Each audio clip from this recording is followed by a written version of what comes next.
Hello and welcome to episode 22 of the Writer's Block from True Faith. Tonight we've got another live episode for you all.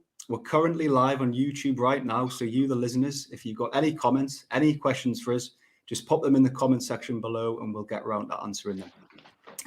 I'm James, I'll be your host, and tonight I'm joined by regulars Lee and Adam. I'm making his Writer's Block debut, Ed. How are we all doing, lads? You well? Very good, thanks. Better than it was 3 weeks ago. Great stuff. Yeah, good to see you all. Good to see you all. Very quick reminder, if you want to get involved with True Faith, or if you fancy being on the Writer's Block with us, feel free to drop us a message on Twitter at TFNUFC. Right then, we've got 4 or 5 topics for you tonight, depending on how we do for time. So let's get straight into it. Firstly, we're going to talk about the Palace game at the weekend and what we learned from the performance. Ed, I'll come to you first, mate, as I know you were there at Selhurst Park. What did you make of the game, and did you think we were lucky to come away with a point? Well, first of all, I had a really good time in the game. It was smashing. It was my first game in a while. I was one of the sort of, if Rafa goes, we go brigade. When Rafa left, I was so distraught, and I just couldn't bring myself to go anymore because I was just, all I saw was a club on decline. So yeah, it's my first game in a while, a couple of years, and had an absolutely great time. Met with some lads. I live in London, so I met with some lads when they arrived down on the train, and we all met at the stadium. And the atmosphere was just phenomenal. It was just brilliant.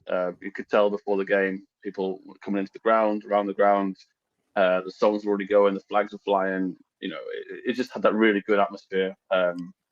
So first and foremost, that was the main thing I took away from it, and you got the feeling that no matter what the result was, everyone was going to have a smile on their face. Everyone was sort of laughing and joking and having a good time, and then sort of going, "Yeah, we're probably going to lose." No one was being unrealistic. No one, I think, was delusional enough to think that just because of the manager changing, we were suddenly going to win 3-0. We've still got a bad side, so but it was kind of like no matter what, we're going to have a good time. So that was the main thing.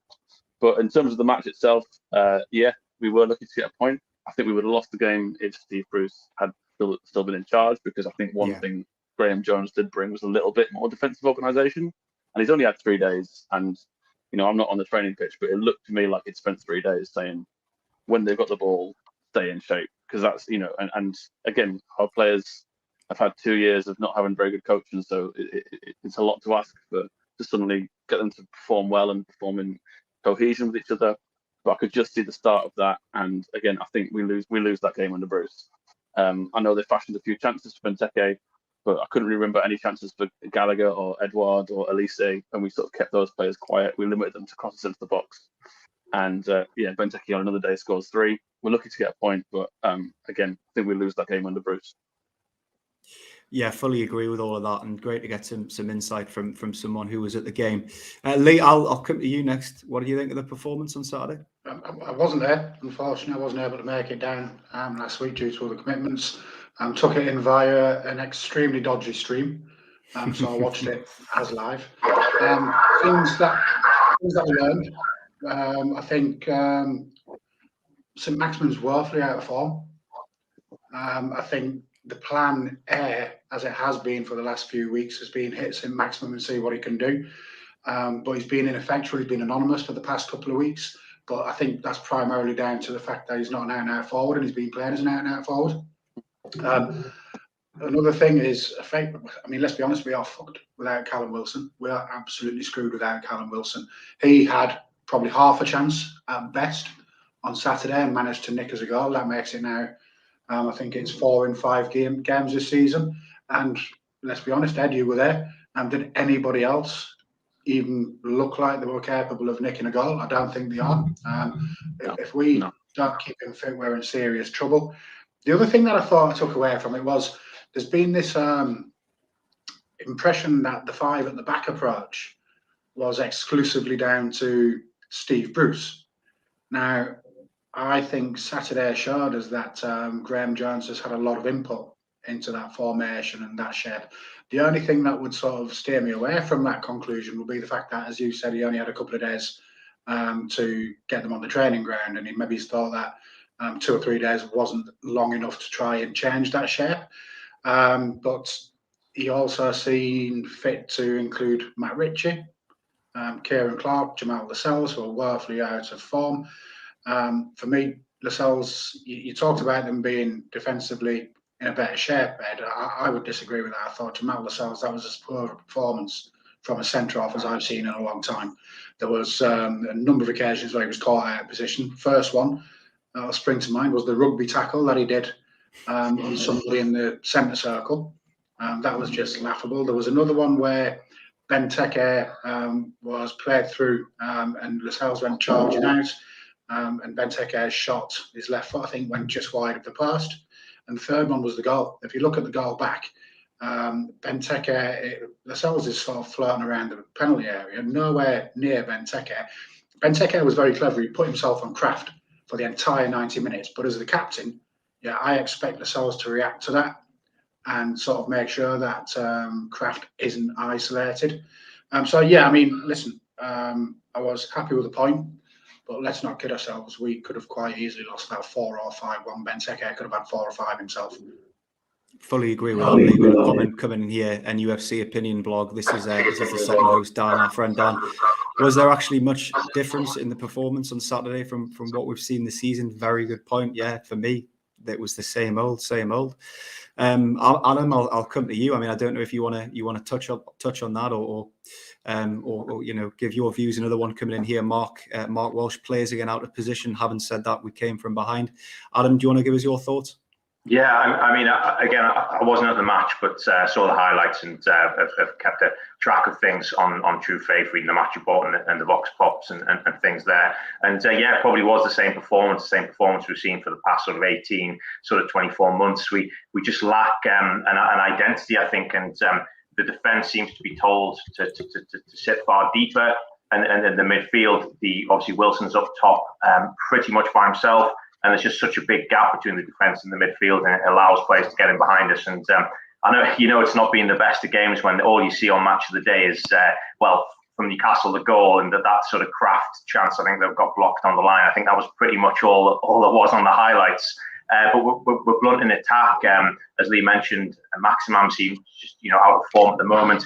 He has to drop deep to get the ball, and therefore he's in a position where he's more likely to give the ball away. And I think, as has been mentioned a couple of times on the different True Faith pods, that he's just not working off the ball. He's not tracking back at all. But yeah, we just lack that identity, and I think just been taken over. The new ownership need to, before they do anything else, maybe try and establish with Jones or with the new manager, what is our identity? What are our patterns of play going to look like?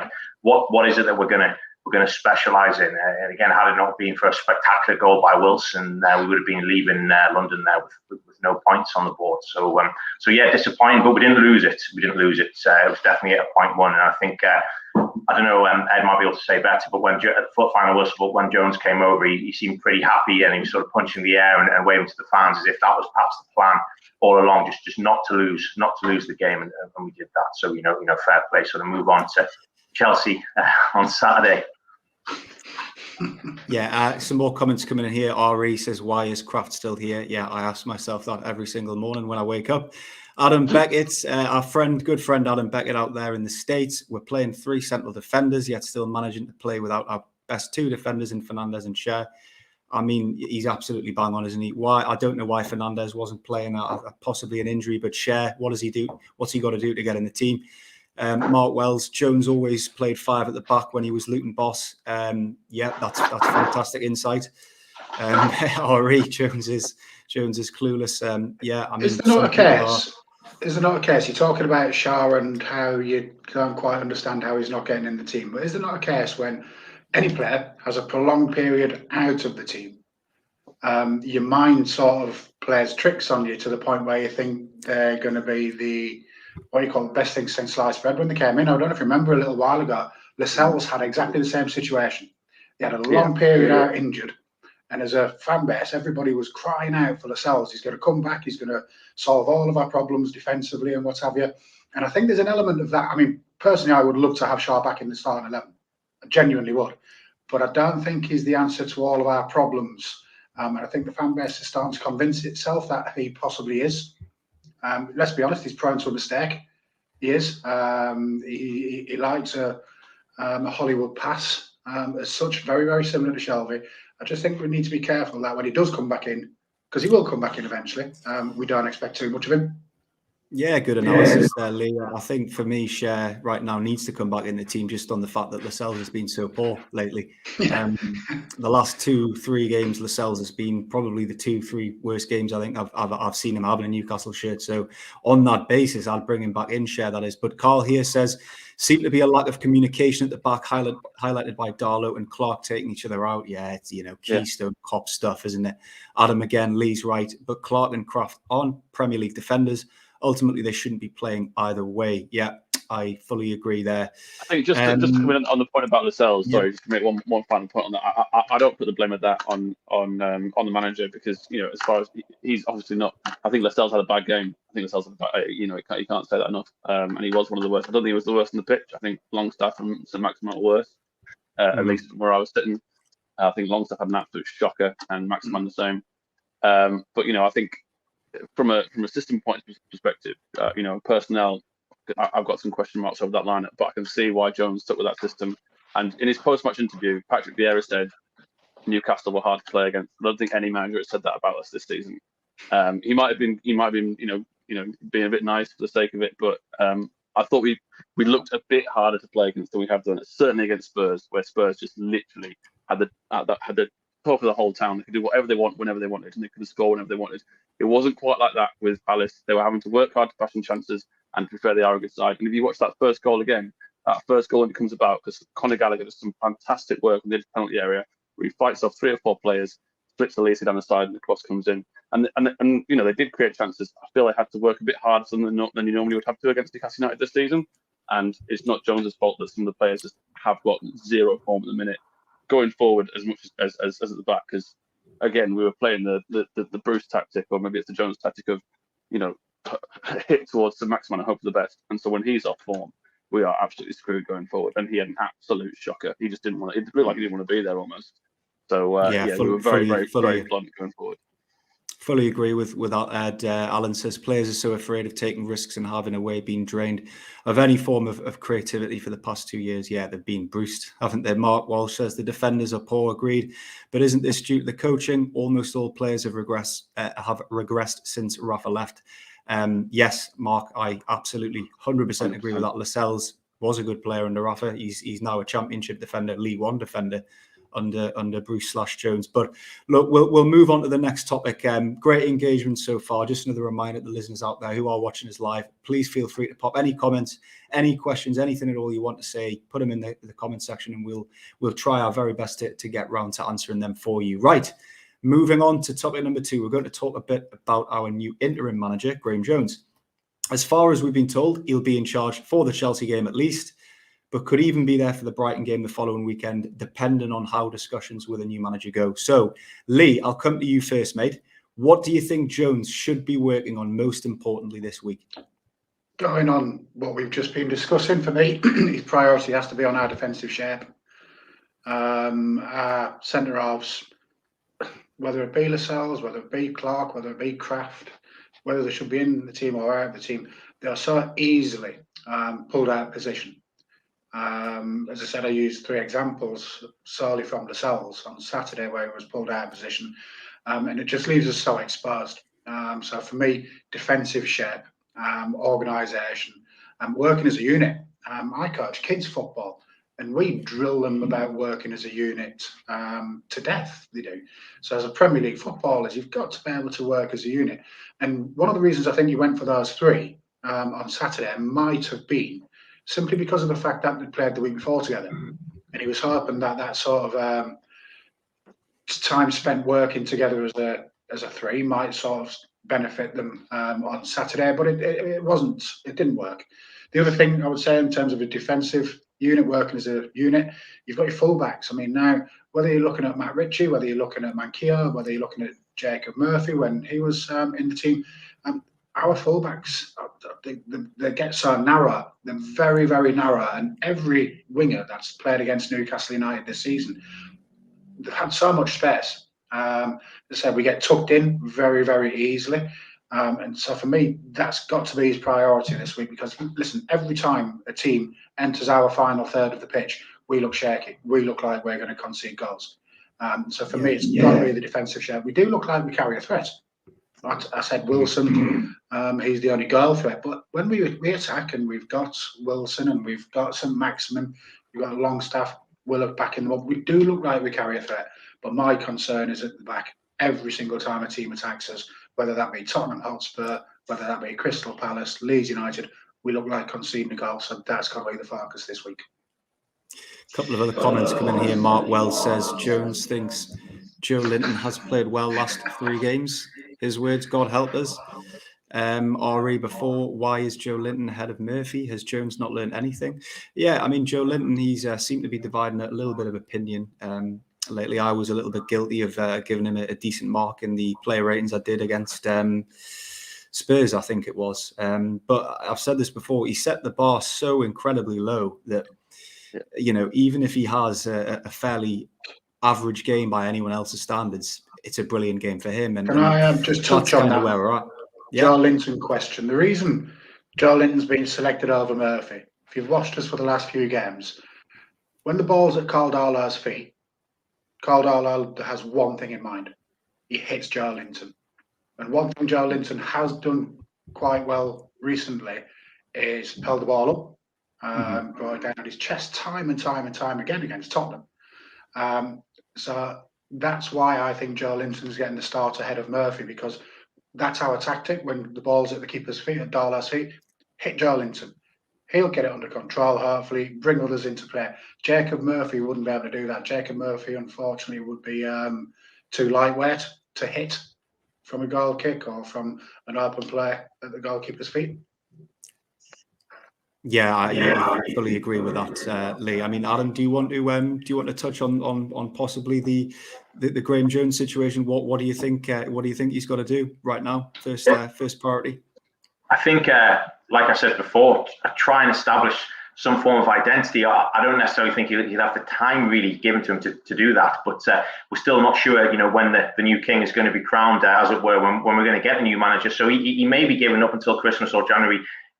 We're not too sure, but just trying to establish some form of identity. But when you under Bruce, that when we played the top sides, for example, Chelsea coming this Saturday, we'd sit back, we'd try and defend, we'd try and get out of there with a 2 or 3-0 defeat. And the Man City game in the cup quarterfinals, the perfect example of that. So it's just sort of trying to move away from that, trying to establish some form of identity, trying and get the midfield involved in the play a bit more, trying and transfer the ball out of defence up to the attackers better. The ball seems to bypass the midfield a lot of the time. We don't have players getting on the ball in midfield, you know, tapping it around. People like when we had, you know, Johan Cabaye with the vision he had to be able to sort of slide a pass through. We sort of seem to bypass the midfield an awful lot, so we sort of lump it up. If Wilson doesn't control it, then he's having to chase it down pretty much by himself. Try and establish, you know, some form of creativity, some form of identity. Try and make us, you know, really difficult to beat. And we did see bits of that on Saturday. But, you know, if we can just, again, defend well this week, try and nick a point and try and sort of build on that going forward, because the fixtures are tough, the fixtures over the next couple of weeks. So if we can, you know, try and bring out some sort of creative spark, but also keep us solid at the back as well, and hark back to the kind of Benitez days where we were like incredibly difficult to beat. A few more comments coming in. Ari said, target man on the wing. I want my wingers to run and move. I think he's referring to Joe Linton again there. Joe Linton's not getting much love tonight, is he? Mark says, Lee, your words could be said about Man U at the moment. Well, we might get around to talking about them and Ole Gunnar Solskjaer at the end. We'll see how we get on. Actually, Ed, sorry, I apologise. I've not gotten to you on this one. Graham Jones, what's your thoughts on his main priority this week? Yeah, I think he's just got one of the toughest jobs in football at the minute, because he knows he's not going to be around for long. He knows he's got an enormous task because Steve Bruce has left the first team squad in an absolutely abysmal state. So I don't know where to start. But for me, everything the other lads have said, but also I just work on player psychology, because with Bruce, say we've got this game against Chelsea coming up, I feel like his message to the players would be, oh, you know, go out there, have fun, kick it around a bit, hope for the best. Maybe we can get a result. And that kind of attitude just doesn't win football matches. He needs to get every single person in that dressing room believing that we can get a result out of that game on Chelsea against Chelsea. Because at the minute, not one player at Newcastle United, any staff at Newcastle United, none of us fans think we're going to get anything out of the game at Chelsea, and it's his responsibility to change that mentality. So yes, systems are important. He's got to get us a midfield from somewhere. We just don't have a midfield at the minute. But none of that matters unless he changes that mentality of the team. And like we've been saying so long, that's a sour mentality that's been 2 years in the making. So all the best to him to change that around. But we know those players can do it. We know Lascelles can be stronger. Physically, mentally, we know some of those players are a shadow of who they used to be. So if he can even get them a fraction of the way back to what they used to be like, then maybe we've got a chance of this mini 2 or 3 game season, however long it is. That's where his priority's got to lie for me. Fully agree with that. Another comment from Carl: play the players in their correct positions instead of forcing them into positions to suit the formation. Yeah, I mean, it's coming back to Steve Bruce again, isn't it? The Black and White Knight says that midfield is very slow, so the defence is constantly under pressure. Fully agree with that. That's a very good summary, I think, of what the problems we have at the moment. But yeah, I think we've done enough on that one, guys. We'll move on to topic number 3 now. Possibly not the most positive of discussions we'll have tonight, but a discussion I feel we should have, bearing in mind where we are in the league right now. 19th after 9 games, no wins, 4 draws, and 3 points adrift of Leeds in 17th. It's not great reading. So, Adam, I'll come to you first here. Are we in a relegation battle this season? Yeah, definitely. 100%. I think there's only us and Norwich and Burnley who are yet to win still in the league. So it's no wins from 9. We're looking ahead now to a really tough run, and the games we had, opening up at the start of the season, we should have targeted for 3 points, because we know that it's going to be tough against the sort of the bigger teams. We've got Chelsea, Arsenal, Brentford as well to come in November, and we know that they're playing with quite a bit of confidence at the moment, and having sort of come up there last season. So we definitely are in trouble, and I fear that we're kind of looking down the barrel of a run that we did we had last season going into the winter, where I don't think we won a game until March. So it is difficult. But as I said earlier on, if we can try and avoid defeat on Saturday, and then sort of look to build on that. And Jones has brought positivity. And Ed mentioned earlier on about the away end on Saturday. If the stadium's bouncing, this week, if we make it really difficult for Chelsea, I know they've also got a couple of injuries as well coming up to us, and sort of try and get something out of that, and then build on that. That there is perhaps hope, but we're definitely in trouble, I think, at the moment, definitely. Yeah, a few more comments. Mark Walsh just says, oh yeah, that's a resounding yes. I think he thinks Worcester in January, hopefully. Absolutely, yeah. That's Dan, our friend Dan, NUFC Opinion blog. Yeah, Ed, I'll come to you next on this. What do you think? Do you think we are in a relegation battle this season? 100%, and it's not just the 9 games we played. It's the fact that look at the teams that we've actually played against already, and we're playing Chelsea this weekend. That's the first of the 3 elite teams, because there's 3 elite teams in this league who are in a league of their own. There's Chelsea, Liverpool, and Man City, who are probably the 3 best football clubs in the world at the minute, or at least very up there. And that's 6 more games. So really, that's 15 games. That's that's a good third of the season.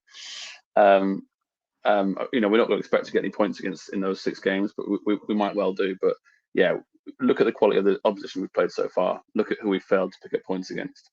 Look at the teams in and around us, and the squads they've got, and the talent they've got. And we were in the pub after the game, and we got the league table up, and I just said, I can't see 3 teams worse than us at the moment. Right now, I can't. I struggle to see 2, to be honest.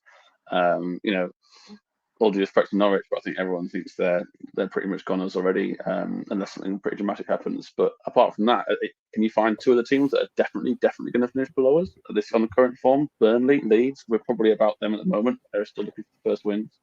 Palace, that they got a decent side this year. Southampton, are always capable of putting a run together. I know they've got no Danny Ings, but just in terms of the other teams in the league and the other teams that are around us, absolutely. Until we make changes, until the new manager comes in, and until we get everyone a form together.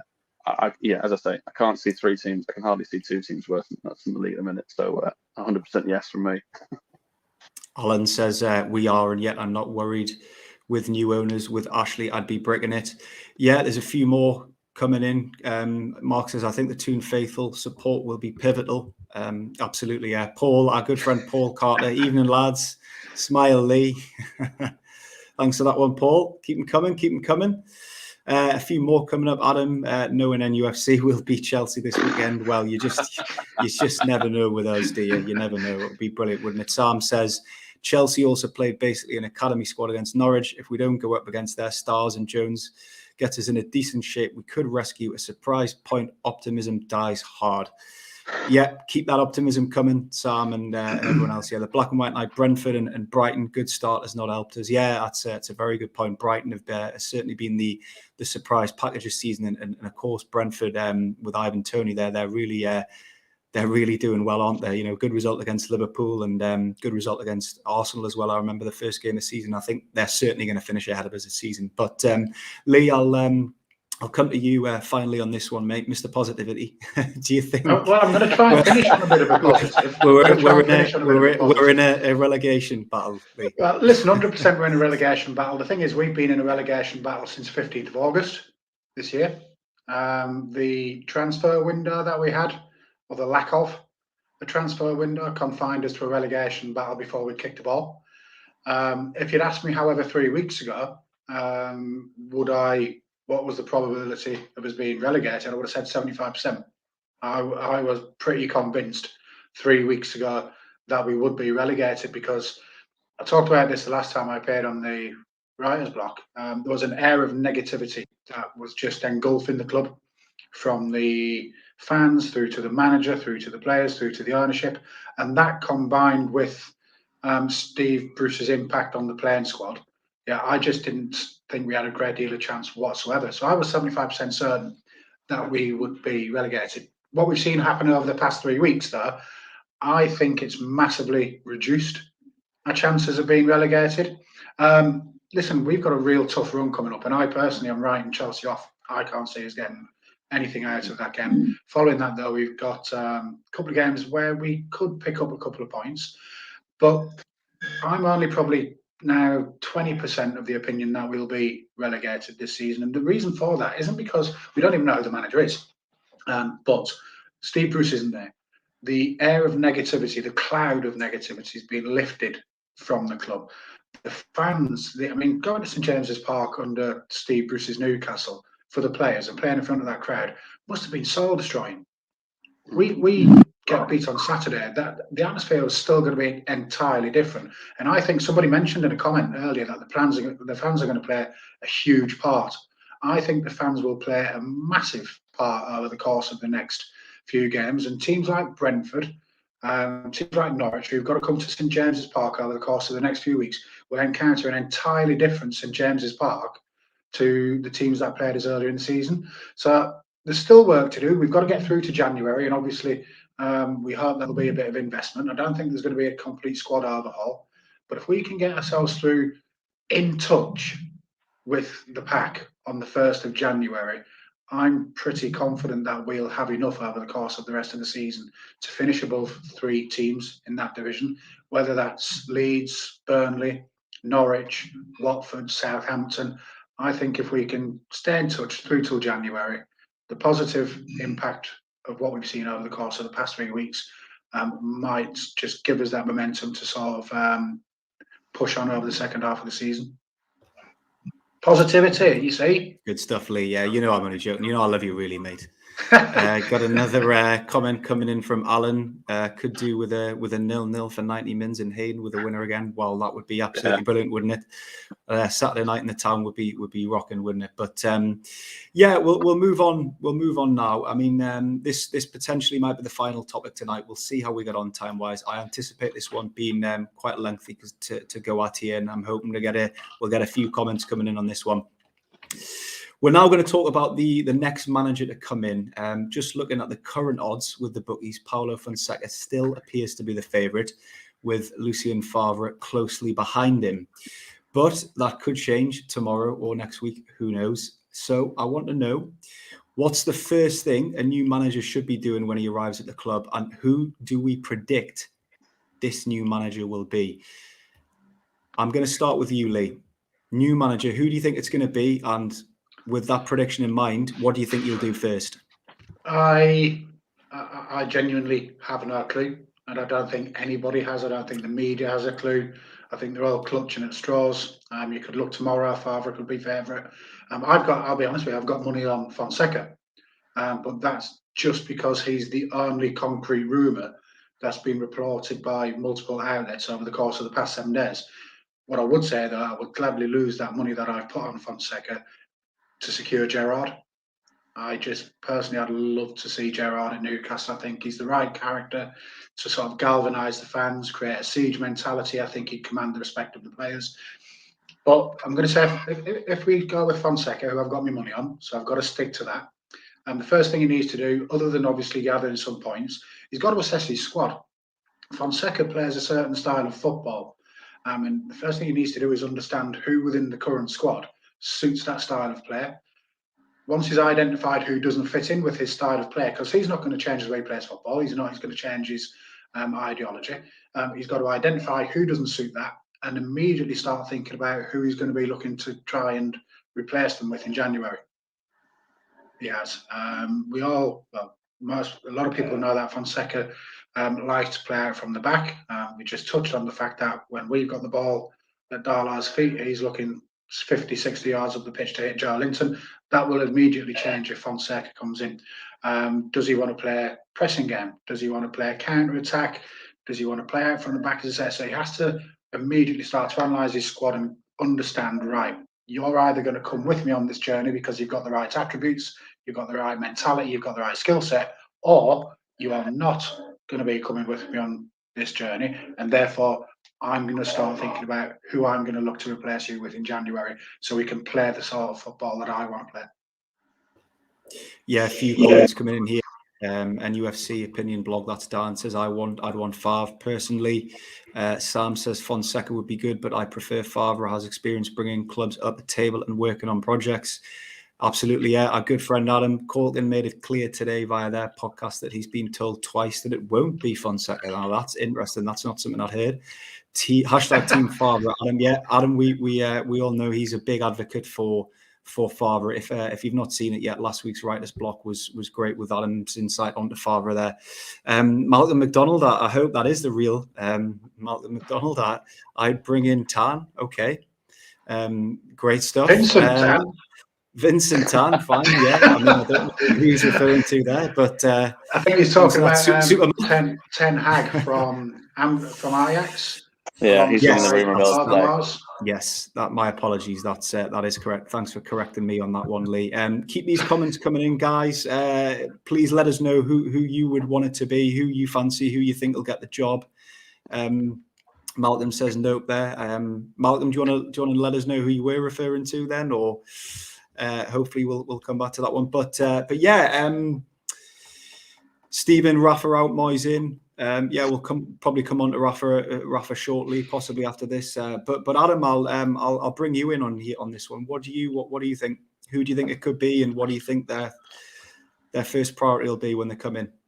Well, I don't particularly have a preference. I think anyone but Bruce would feel it wouldn't feel like an underwhelming appointment. You know, any of those names that we've mentioned there, even including Eddie Howe, I think would it would bring positivity, definitely. I think I mentioned this last week on the Writer's Block that I like the idea of like a young coach from the Bundesliga, someone in the style of a young Klopp or a young Tuchel. I've always been impressed with the German coaches who operate in the Premier League. Remember David Wagner at Huddersfield, and also Daniel Farquhar of Norwich as well. The way that they talk about the game, the way that they deal with the press, the way they seem quite interested in the academy, developing that, and again, I think that's something that the new manager does need to do, is establish a strong link between the first team and the academy. We saw Graham Jones in the stands yesterday watching the under-23s play against Wolves, and that was really good to see. Keeping an eye on the young talent coming through, and also trying to grow this kind of brand of Newcastle United. Trying to develop, good scouting networks across the whole world. Use contacts positively. We know obviously Steve Bruce had many contacts from his time as a player, but he didn't really seem to use them to kind of grow this like brand of Newcastle United, compete with the likes of City and Liverpool and Man United with their sort of global reach as well. If we appoint a big name manager, it'll definitely help us do that, and not only establish a link sort of downwards with the academy, but establish a link upwards as well with the new board. Develop, a committee of scouts. Develop a transfer committee. Perhaps work with the director of football. I know Overmars has been mentioned in links to that. So work upwards, work downwards as well, and just try and grow Newcastle United, not just in this country, but abroad as well. Develop scouting links. I fully agree with what you're saying there, Adam. I think for me, though, the immediate priority is to secure survival. Yeah. I think the academy, the network of scouts and what have you, that will all come in time. Our immediate priority is to secure survival, which is why my thoughts were assess what you've got. Assess what you've got now and try and fix it in January. The scouting network, the academy work, that will come. That will come naturally. As I say, I'm not disagreeing with you, but I think in the short term, it's secure survival and do whatever it takes to secure survival. Yeah, absolutely. That does have to be the number one priority, and I think it's a bit like the elephant in the room at the minute. It's like we've had the takeover. We've got all these ideas, these plans. We're going to go after the best footballers in the world, and we're going to have all this money and win the Premier League in 5 years' time. But I think in general, perhaps we are missing that part of the discussion that we're in, 18th, 19th place in the league and we haven't won all season. And perhaps as well, that does leave us a bit hamstrung with the quest for a new manager, because some of those names, I think it was George Colgan actually mentioned today on the Athletic podcast, someone like Conte is someone who gets you from being in a Champions League position to winning the league, not. Well, no doubt he could get you up the league, but is he going to come to manage a team that's in 19th place with a limited squad? So the damage that has been done by the Ashley regime at the moment is perhaps going to limit us progressing in the sort of short term, possibly.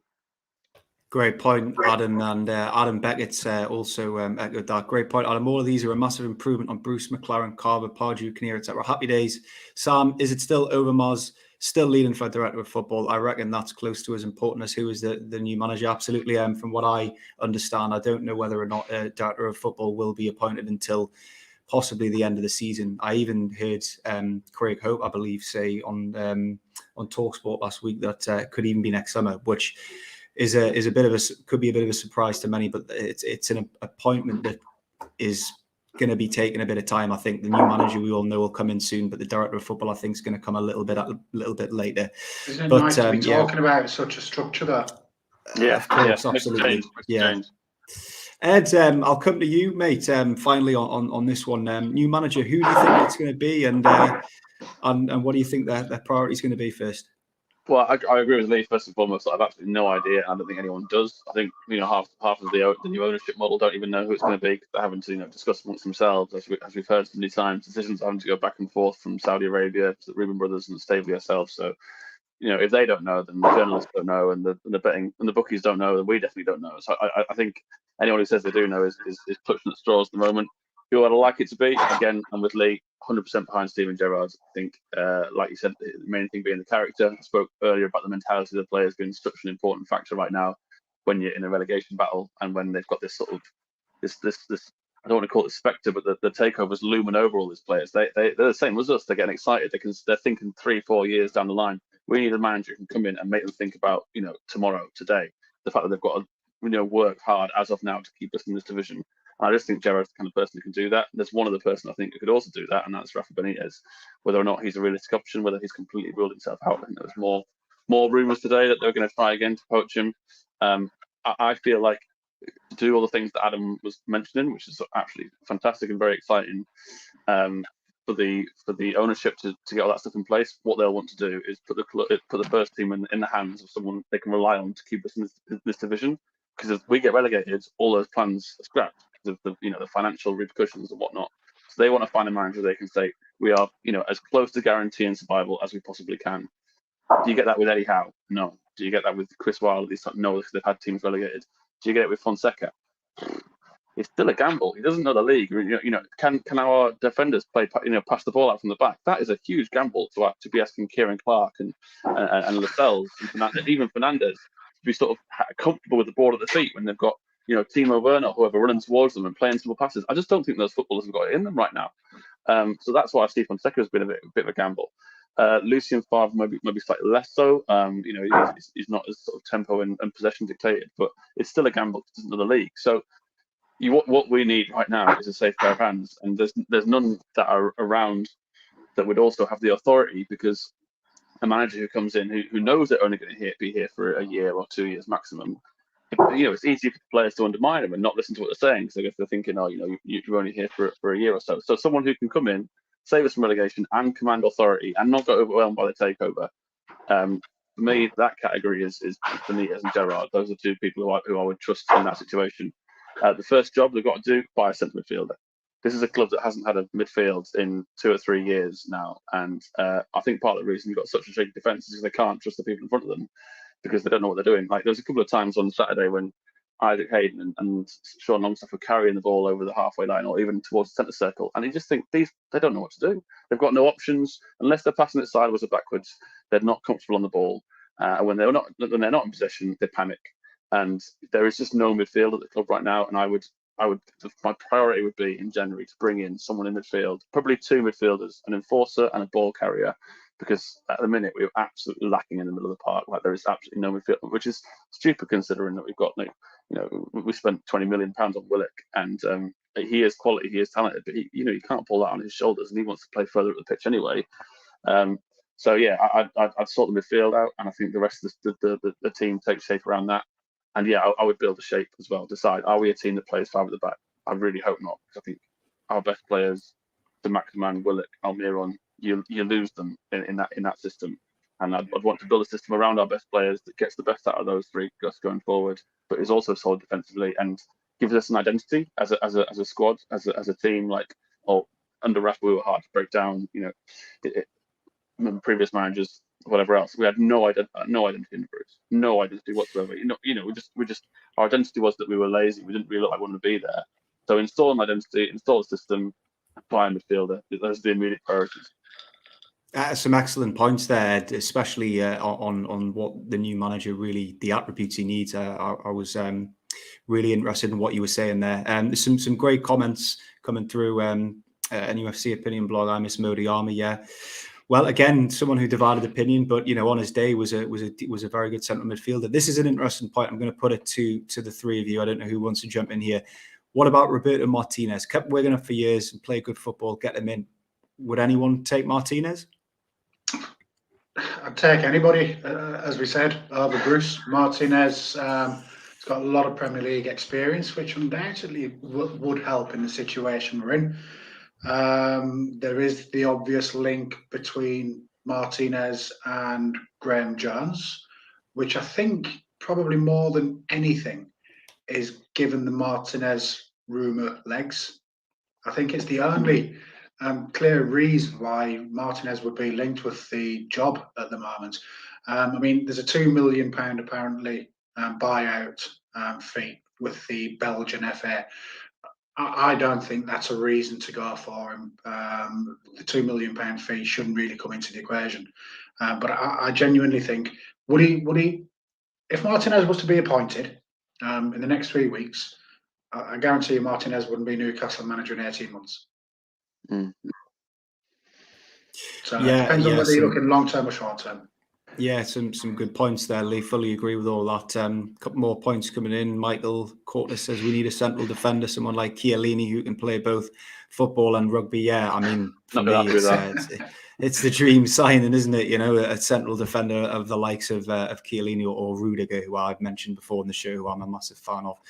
Stephen Richardson, take Rafa. Yeah, look, wouldn't we all? He knows the club inside out, and now with a budget, he could come in and do a great job. But it's a difficult one, isn't it? And fans are starting to talk about, and now after that result on the weekend, last 2 results, West Ham beat them, and then the 5-2 against Watford on the weekend. I think the fans are slowly starting to turn. Look, it's if Rafa could turn back time now, he wouldn't have taken that job. But no one knew the takeover was going to happen as quickly as it did we? But yeah, some really good thoughts on that. I think we might be able to squeeze in the one final topic tonight. Actually, looking at the time, we should be fine. This is the criticism of Ole Gunnar Solskjaer, and he's come in for quite a lot of it this week. after that performance on Sunday against Liverpool, which we all watched. I think in the True Faith chat, we were all having a good laugh at the time. But I want to know, why does this criticism appear to have been overlooked by the press when compared with the outrage of the media targeted at us Newcastle fans over Bruce's dismissal? Lee, I know you suggested this one today, mate, so I'll come to you on this and I'll ask your thoughts. I genuinely think that the media have bought into this notion that Manchester United are still an elite and therefore an entitled football club. Entitled, when I say entitled, I mean entitled to win numerous trophies season after season, entitled to be at least challenging for the top 1 or 2 places in the Premier League. And let's be honest with you, Manchester United are light years away from that. They're a good 5 years behind a Chelsea or a Liverpool or a Manchester City. And I think that the media are either unable or unwilling to recognise that fact, and therefore, when you've got Manchester United fans who feel that Solskjaer isn't good enough and isn't doing a good enough job when he's finishing 4th and he's getting to the Europa League final, the media also believe it.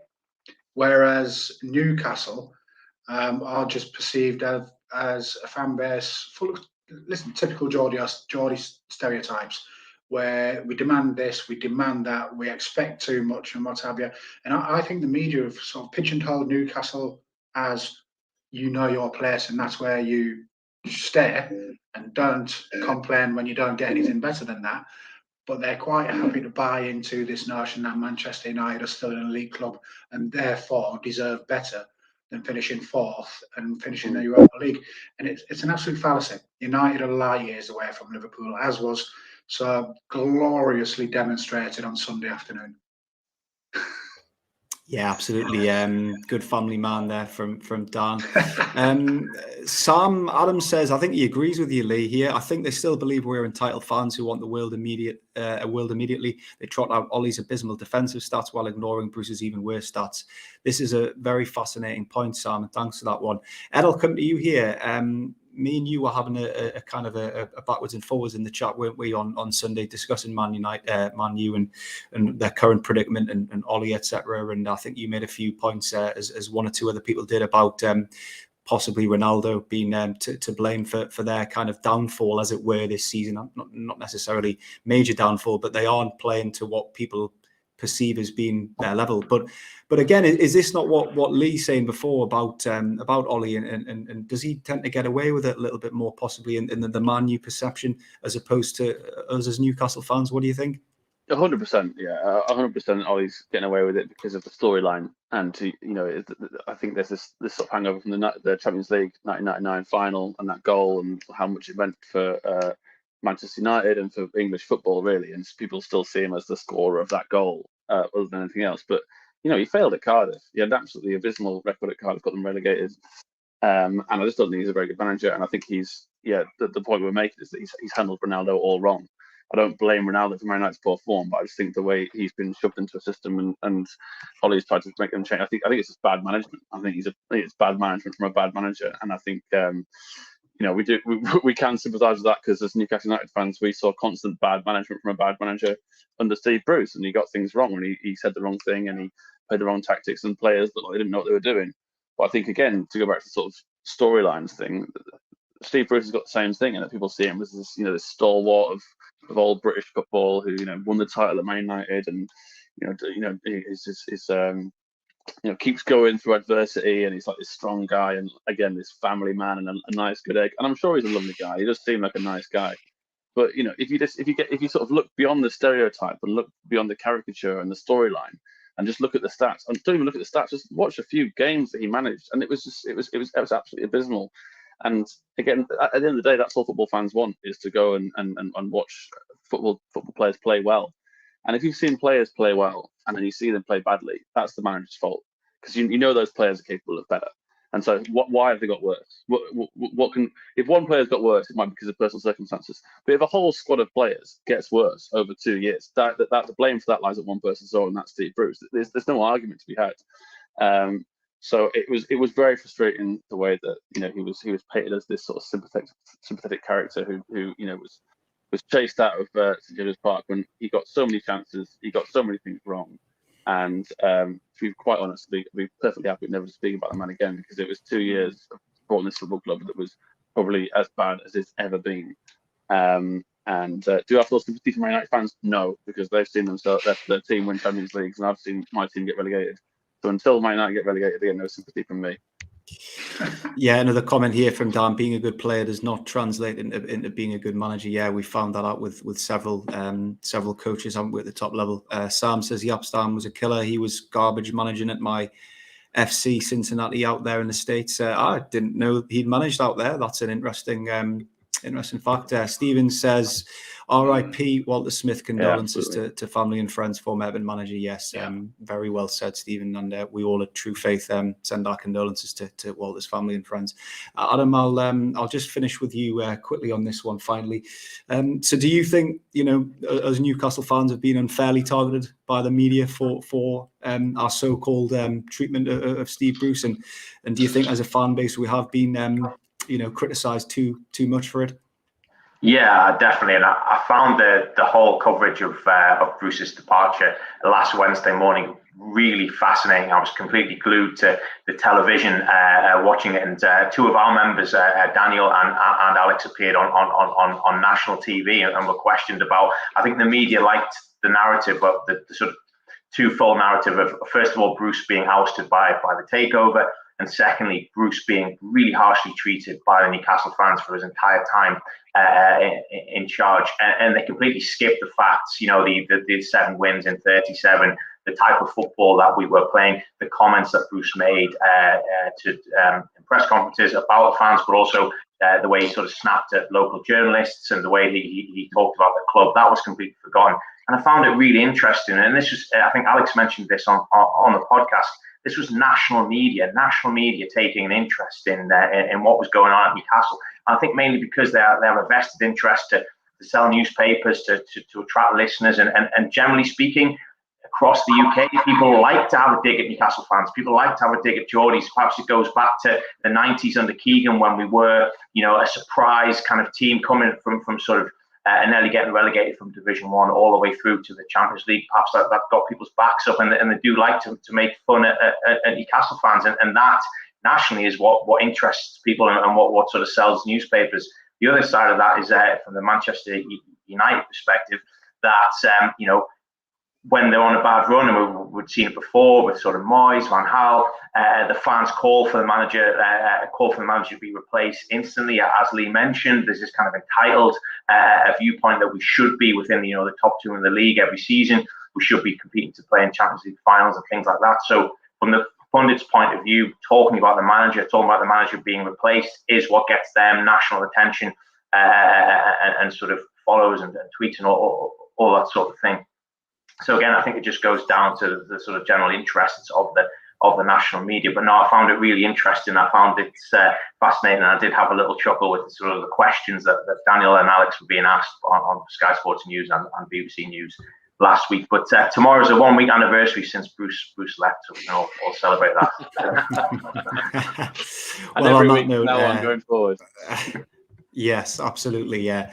Very well said, guys. And Adam, on that last point as well. Right. I think that about does it for tonight's show. It's been a great chat as always. And thanks to the 3 of you for all your contributions. And thanks to everyone else out there who commented or left a question for us. I hope we got round to answering most of those. So that just leaves me to say, I hope you all enjoyed the show, and look forward to seeing you all next time. Cheers, lads. Take care. Cheers. Thanks,